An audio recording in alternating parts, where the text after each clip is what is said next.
কোটি টাকার সম্পদ রেখে বাবায় মারা গেল। 24 ঘন্টা বাবার লাশ দরজার সামনে ফালায় রাখলো। দুইটা বড় সন্তান বাবার লাশটা দাফনের চিন্তাও করে না।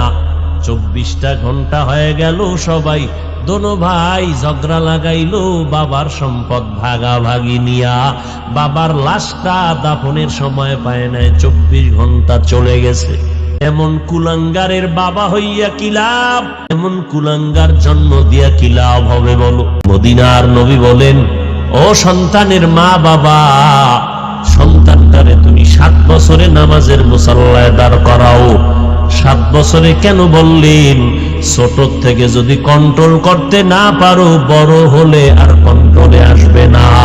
আর সন্তানের জ্বালা বড় কঠিন জ্বালা। সারা দুনিয়ার বাদশা বানাইলেও শান্তি নাই যদি সন্তান বাবারে আব্বা বলে সম্মান না করে। সারা দুনিয়াবাসী পাও মুছাইয়া দিলে কি লাভ হবে? স্ত্রী যদি স্বামী বলিয়া সম্মান না করে, সন্তান যদি বাবা বলে সম্মান না করে। এজন্য বললাম, অভাব ছাড়া কোনো মানুষ নাই। তুলনামূলক গরিবের তুলনায় বড় লোকরা বেশি অভাবী। সাহায্য চাইতেই হবে, তবে কার থেকে নিব? যার 3টা দুর্বলতা নাই। 1 নাম্বার, যার পেছনে টান নাই। দ্বিতীয়, যার অভাব নাই। তৃতীয় হলো যার কোনো স্বার্থ নাই। এবার নজর করে দেখবেন, এই জমিনের মধ্যে স্বার্থবিহীন কোনো মানুষ আসেনি? আছে? হ্যাঁ, আমি 2 জন পাইছিলাম। স্বার্থ নাই এরকম 2টা লোক পাইলাম জমিনের মধ্যে।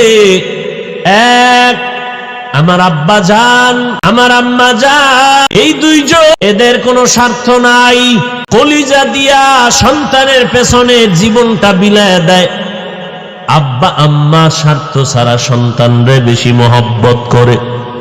কিন্তু এই কথাটাও 100 বলা যাবে না, কারণ এই কোতোয়ালি থানার ডায়েরি তালাশ করলে টের পাবেন কত সন্তানেরা মা বাবার বিরুদ্ধে মামলা করেছে, কত মা বাবা সন্তানের বিরুদ্ধে মামলা করেছে। আবার এই সোনার বাংলার মধ্যে কত মা বাবা সন্তানের জবাই করেছে, কত সন্তান মা বাবারে জবাই করেছে। এই প্রমাণ আপনাদের জানা আছে না নাই? তাহলে ক্লিয়ার হয়ে গেলাম, দুনিয়াতে স্বার্থ ছাড়া কোনো মানুষ নাই। এইবার নজর করে দেখব, অভাব ছাড়া কোনো মানুষ নাই, পেছনে টান ছাড়া কোনো মানুষ নাই। একমাত্র যার অভাব নাই, একমাত্র যার পেছনে টান নাই, একমাত্র যার কোনো স্বার্থ নাই, তিনি একজনই আছেন, আমার খালেক, তিনি আমার আল্লাহ। আল্লাহর পেছনে টান আসেনি? সমাজের লোকেরা ধরবেনি, আল্লাহ 5 লাখ দিয়া যাও, মাইয়া বলা আসেনি আল্লাহর। তাহলে আল্লাহকে পেছনে টানার কেউ নাই। নাম্বার 2, আমার আল্লাহর কোনো অভাব নাই। নাম্বার 3, আমার আল্লাহর কোনো স্বার্থ নাই।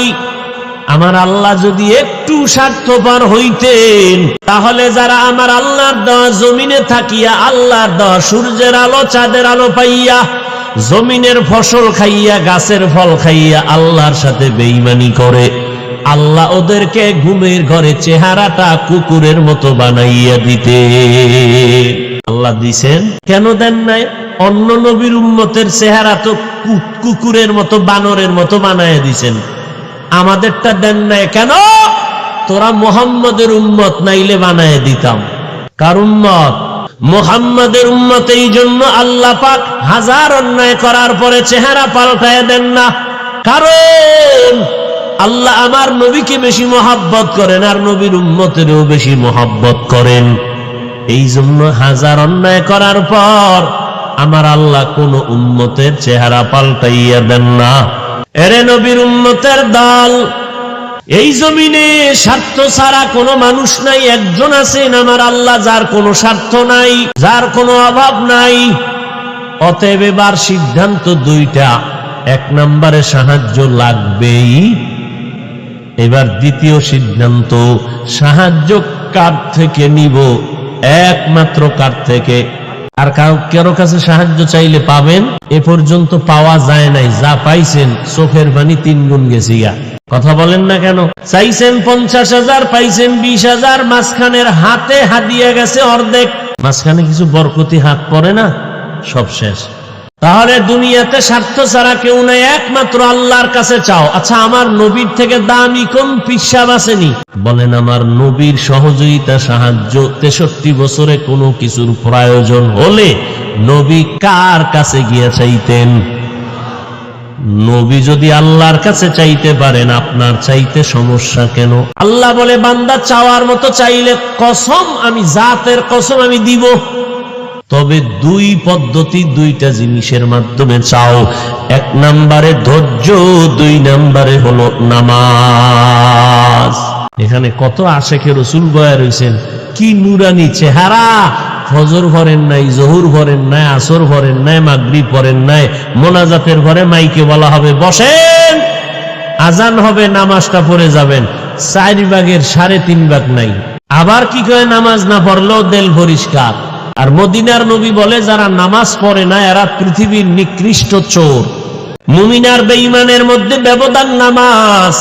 বেঈমানেরা নামাজ পড়ে না, মুমিনেরা নামাজ ছাড়ে না। নামাজ কয় ওয়াক্ত? প্রতিদিন না জুমার দিন?